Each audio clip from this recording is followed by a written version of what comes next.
تارت بالدجاج بنينة وخفيفة تعمل الكيف مع بات هشوشة، والمقادير الكل تلقاوها مكتوبة تحت الفيديو. أول حاجة باش نبداو بالبات، خذيت فخوماج تختينيه، خذيت زبدة فرينة باش ندخلوهم في بعضهم نرملوهم وما نعجنوش، نلموها لمين نغطيوها ونخليوها ترتاح نص ساعة.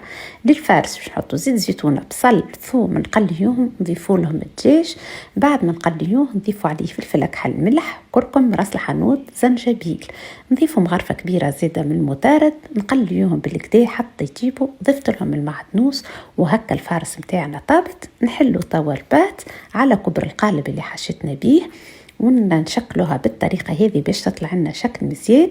نثقبوها بالفرشيطة ولهنا رحيت الدجاج.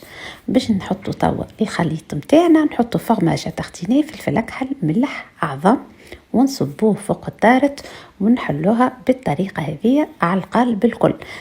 نزيدو تو الفرماج من فوق، واخترت لهنا باش نزينها بالطريقة هذه وبالشكل هذايا. ندخلوها تو الفرن على 180 درجة لمدة نص ساعة، وصحة وبالشفاء لكم.